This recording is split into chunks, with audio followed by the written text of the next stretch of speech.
ketiga mengenai ekosistem. Ekosistem merupakan salah satu bidang kajian yang dipelajari dalam ilmu ekologi. Nah, ekosistem ini terbagi dari 3 subbab, yaitu A. Ekosistem dan komponen penyusunnya, B. Tipe-tipe ekosistem, dan C. Interaksi antar komponen ekosistem. A. Ekosistem dan komponen penyusunnya. Komponen penyusun ekosistem terbagi menjadi 2, yaitu komponen biotik dan komponen abiotik. 1. Komponen biotik merupakan keseluruhan benda hidup yang dapat melakukan interaksi dengan makhluk hidup di lingkungannya. Komponen biotik dibagi menjadi 3, yaitu produsen, konsumen, dan pengurai. 1. Produsen itu adalah organisme yang mampu menyusun senyawa organik dari bahan anorganik dan bantuan sinar matahari. Organisme yang berperan sebagai produsen bersifat autotrof, yaitu organisme uniseluler maupun multiseluler yang dapat melakukan fotosintesis. Contohnya produsen antara lain ganggang, fitoplankton, dan tumbuhan berbiji. Yang berikut ialah konsumen. Konsumen merupakan organisme yang mendapatkan energi memakan produsen ataupun konsumen lain. Oleh karena itu, konsumen bersifat heterotrof. Organisme heterotrof selalu membutuhkan bahan organik dan organisme lain sebagai sumber energinya, yaitu terdiri dari herbivora dan karnivora. Herbivora sama dengan konsumen atau konsumen primer. Contoh konsumen antara lain katak, ular, dan elang. Berikut pengurai. Organisme pengurai atau decomposer mendapatkan energi dan mengubah bahan organik dari produk atau sisa tubuh organisme. Organisme pengurai biasanya bersifat saprotrof. Organisme saprotrof dapat mengubah senyawa organik. 2. Komponen abiotik. Komponen abiotik merupakan semua benda yang tidak hidup yang ada di lingkungan dan dapat mempengaruhi kehidupan organisme. Komponen abiotik tersebut meliputi air, cahaya, matahari, tanah, udara, suhu, kelembapan, dan topografi. A. Air bagi tumbuhan adalah salah satu bahan baku untuk fotosintesis dan berperan dalam mempengaruhi adaptasi struktur tumbuh-tumbuhan. Sebagai contoh, tumbuhan yang hidup di lingkungan dengan curah hujan rendah akan memiliki akar yang panjang serta daun yang kecil untuk mengurangi penguapan. Adapun bagi hewan, ketersediaan air di lingkungan sangat mempengaruhi keberlangsungan hidupnya. Oleh karena itu, hewan akan hidup di lingkungan yang ketersediaan air yang banyak. B. Cahaya matahari. Matahari merupakan sumber energi utama bagi makhluk hidup. Sebagai produsen utama dalam ekosistem, tumbuhan memerlukan cahaya matahari untuk melakukan proses fotosintesis. Proses fotosintesis merupakan proses pengubahan karbon dioksida dan uap air menjadi glukosa dan oksigen. Hasil dari fotosintesis kemudian digunakan oleh tumbuhan itu sendiri, juga makhluk hidup lainnya. C. Tanah. Tanah merupakan tempat hidup bagi sebagian besar makhluk hidup. Bagi tumbuhan, selain sebagai tempat hidup, tanah juga merupakan sumber air dan garam, mineral untuk mendukung proses pertumbuhan dan perkembangannya. Nilai pH atau derajat keasaman tanah sangat berpengaruh pada kelangsungan hidup produsen ekosistem, yaitu tumbuhan. Tumbuhan akan tumbuh dan berkembang dengan baik pada pH optimal sesuai dengan jenis tumbuhannya. pH tanah dipengaruhi oleh beberapa faktor, yaitu mineral yang terkandung di dalamnya, curah hujan, dan penggunaan pupuk. D. Udara. Udara merupakan sengkumpulan gas yang meliputi atmosfer bumi. Udara di atmosfer merupakan campuran-campuran dari 78% nitrogen, 20% oksigen, 0,93% argon, dan 0,03% karbon dioksida atau CO2. Sisanya terdiri atas neon ataupun Ne, helium atau He, metana atau CH4, dan hidrogen atau H2. Bagi makhluk hidup, udara berfungsi sebagai penunjang keberlangsungan hidup. Contohnya, manusia dan hewan memerlukan O2 untuk bernapas, sedangkan tumbuhan memerlukan CO2 untuk melakukan proses fotosintesis. F. Topografi. Topografi merupakan pemetaan tinggi rendahnya permukaan bumi. Semakin tinggi suatu tempat, maka kadar air oksigen akan semakin rendah. Oleh karena itu, topografi berpengaruh pada ekosistem. Hal ini akan mengaruhi adaptasi dan jenis vegetasi tumbuhan yang hidup di dalamnya. Karena tumbuhan merupakan produsen utama, vegetasi tumbuhan akan berpengaruh pada hewan-hewan yang mampu beradaptasi dengan lingkungan tersebut.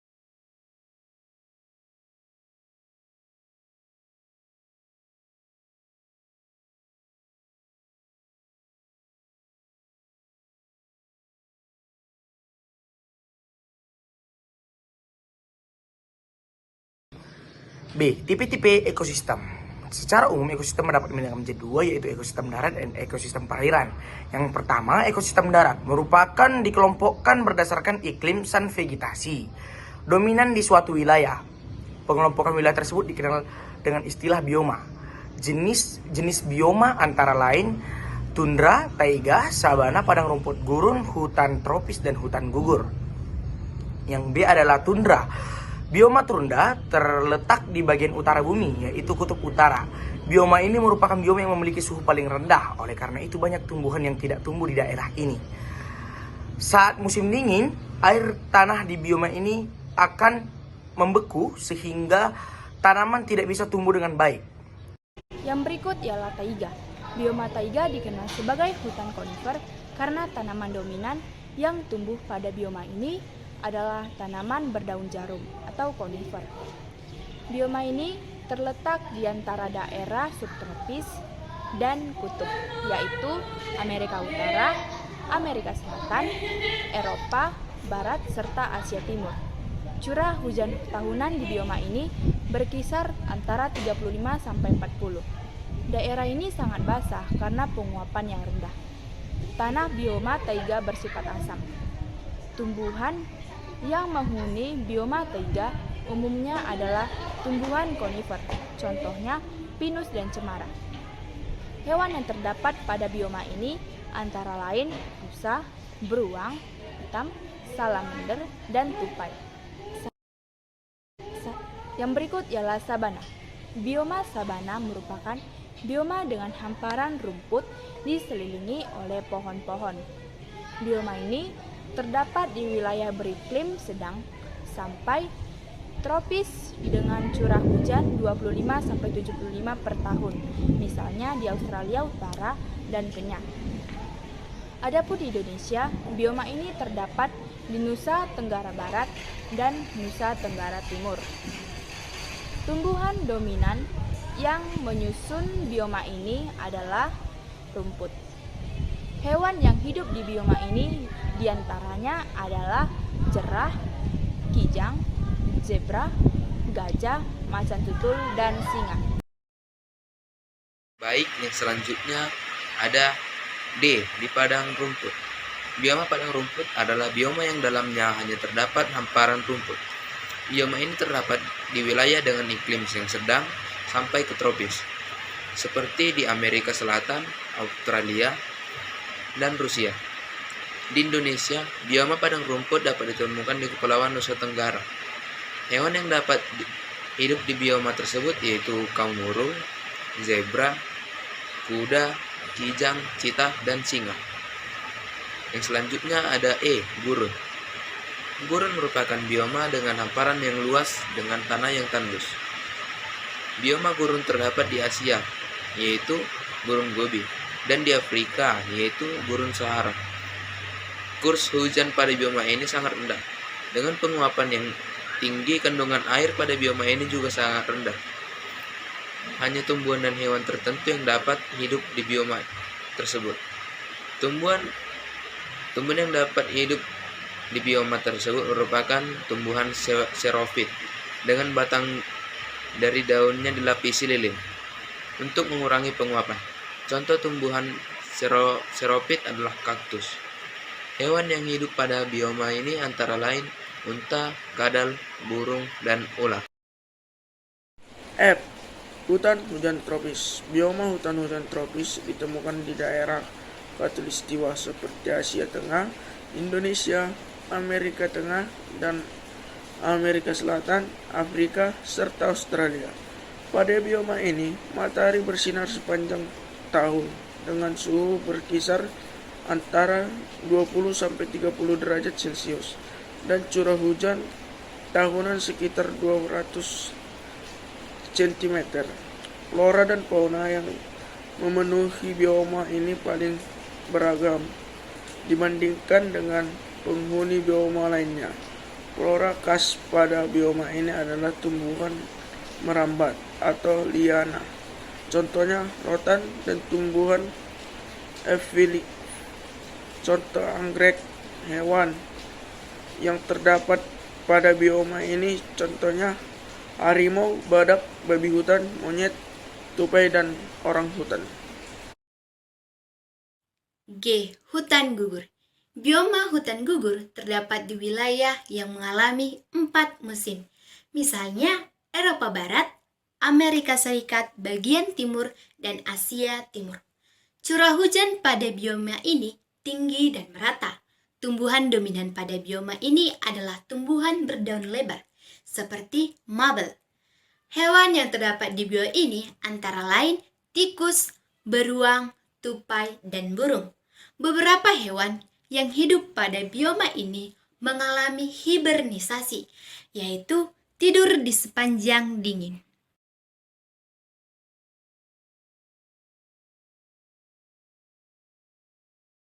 Ekosistem air tawar.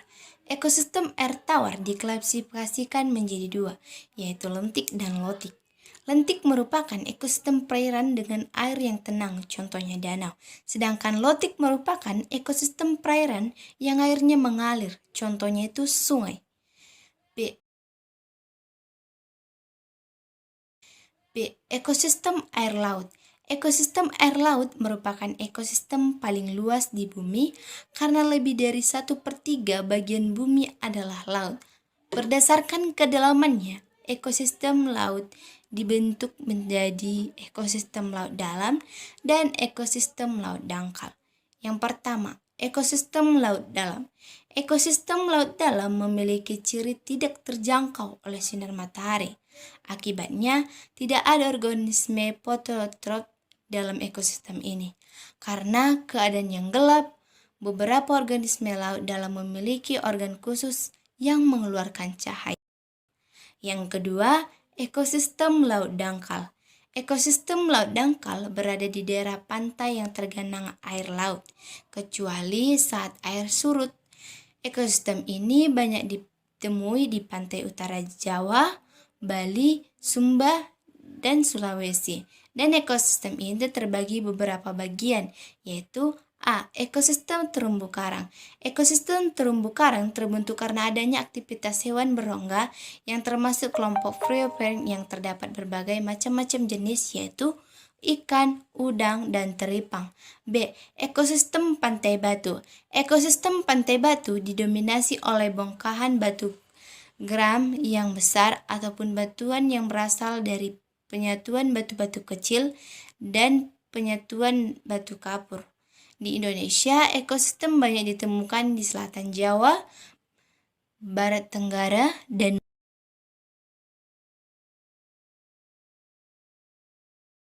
C. Ekosistem pantai lumpur. Ekosistem pantai lumpur terbentuk dari pertemuan endapan lumpur sungai dan laut yang berada di muara sungai di Indonesia. Ekosistem ini terdapat di Jawa, Sumatera, Kalimantan, dan Papua. Tumbuhan yang ada pada ekosistem ini adalah tanaman bakau.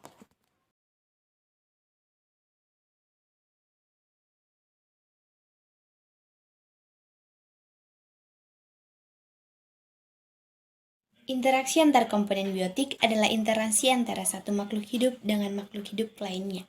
Interaksi antara individu dari satu atau lebih spesies yang berbeda akan memberikan dampak pada populasi spesies tersebut, baik dampak positif, negatif, maupun netral. Beberapa interaksi antar komponen biotik adalah sebagai berikut. Predasi. Interaksi predasi terjadi antara hewan pemangsa dengan mangsanya. Hewan pemangsa ini disebut sebagai predator. Hubungan predasi dan ekosistem ialah menyeimbangkan populasi spesies. C. Netral. Interaksi netral terjadi antara dua atau lebih spesies yang tidak saling memengaruhi. Contohnya adalah interaksi antara ayam dan kucing. D. Predasi. Interaksi predasi terjadi antara hewan pemangsa dengan mangsanya. Hewan pemangsa ini disebut sebagai predator. Hubungan predasi dan ekosistem ialah menyeimbangkan populasi spesies. C. Netral. Interaksi netral terjadi antara dua atau lebih spesies yang tidak saling memengaruhi. Contohnya adalah interaksi antara ayam dan kucing. Yaitu D. Simbiosis. Simbiosis merupakan hubungan antara dua organisme atau lebih yang hidup bersama dalam suatu tempat dan waktu yang sama. Ada 4 bentuk simbiosis, yaitu simbiosis komensialisme, amensalisme, parasitisme, dan mutualisme.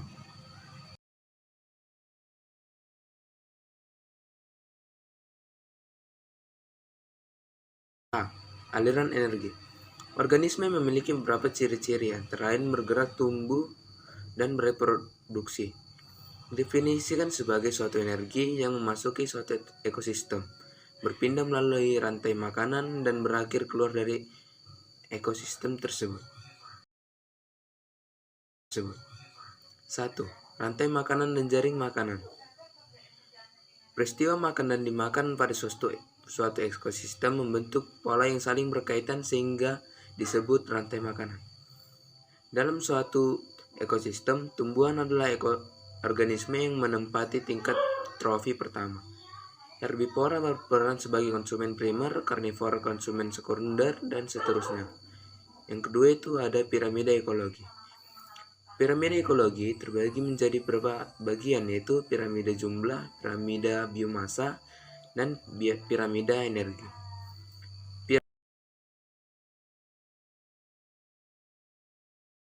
Piramida jumlah ialah dalam rantai makanan, semakin tinggi tingkat tropik, maka jumlah individu akan semakin kecil. Jadi organisme pada tingkatan tropik yang lebih rendah akan memiliki jumlah individu yang lebih banyak.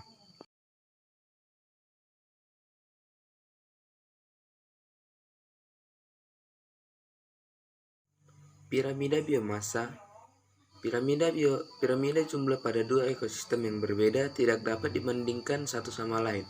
Hal tersebut karena pada masing-masing ekosistem, jenis individu yang terlibat di dalamnya tidaklah sama. Oleh karena itu, terdapat piramida biomasa yang berfungsi menggambarkan keseluruhan massa organisme di ekosistem tertentu yang diukur dalam satuan gram. C. Piramida energi. Piramida energi merupakan piramida yang menggambarkan aliran energi yang ada dalam ekosistem. Pada piramida energi digambarkan ada penurunan sejumlah energi secara berturut-turut dari tropik yang paling rendah ke tropik yang paling tinggi. B. Daur biogeokimia. Semua komponen biotik dan abiotik yang terdapat di bumi tersusun oleh materi. Materi ini merupakan unsur-unsur kimia seperti karbon atau C, nitrogen, hidrogen, fosfor, dan oksigen. Berikut ini adalah beberapa bentuk daur biogeokimia yang terjadi dalam tanah dan udara maupun keduanya. 1. Daur karbon. Unsur karbon yang terdapat di atmosfer bumi berbentuk senyawa karbon anorganik, yaitu karbon dioksida atau CO2. Karbon dioksida yang melimpah di atmosfer merupakan hasil respirasi manusia dan hewan, letusan gunung berapi atau vulkanik, dan hasil pembakaran bahan bakar fosil. 2. Daur nitrogen. Nitrogen adalah salah satu unsur penting bagi tubuh karena unsur ini merupakan penyusunan udara di atmosfer adalah nitrogen dalam bentuk N2. 3. Daur air. Daur air definisikan sebagai sirkulasi air yang terus-menerus dalam sistem bumi dan atmosfernya. Daur air diawali oleh proses evaporasi atau penguapan. baik di daratan maupun di perairan. 4. Daur fosfor. Fosfor merupakan unsur penting bagi organisme, terutama sebagai bahan pembentuk tulang, penyusun protein, dan sebagai komponen penyusun asam nukleat.